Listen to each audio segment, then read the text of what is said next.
নমস্কার। পর্যটকদের জন্য আমি এখন বলছি, যেটা মেন উদ্দেশ্য নিয়ে আমি বলছি। আজকে 8 তারিখ। 8 তারিখ, কালকে 8 তারিখ থেকে 12 তারিখ আমি যেটা বলবো, আপনারা কেউ দীঘাতে আসলে হোটেল বুকিং করে আসুন, কেননা এখন পুরো সোল্ড আউট চলছে। ইয়েস্টারডে যেটা হয়েছিল, প্রচুর মানুষ এসেছে, এসে দীঘায় রুম পায়নি বলে ফিরে গেছে। তারপর স্টেশনেও অনেকে ছিল।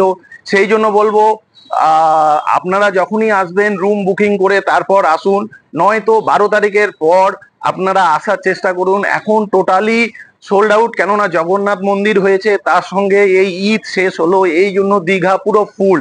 শুধু দীঘা না, মন্দারমণি, তাজপুর পুরো সোল্ড আউট। সেই জন্য বলবো, আপনারা আসার আগে আগে আপনারা যখন আসবেন তার আগে হোটেল বুকিং করুন, বাসের টিকিট বুকিং করুন, ট্রেনের টিকিট করে তারপরেই আসুন। কেননা আপনি যখন ফ্যামিলি নিয়ে আসবেন, আসার পর রাস্তায় রুম পাচ্ছেন না, কিছু পাচ্ছেন না, এই জন্য আপনাদের প্রচুর সমস্যা হবে। আর কালকে ইয়েস্টারডে যেটা আমি মেসেজ পেয়েছি, মিনিমাম কালকে যে রুমের ভাড়া 1200-1400 টাকা, সেটা 10,000 থেকে 20,000 টাকা পর্যন্ত সেল হয়েছে।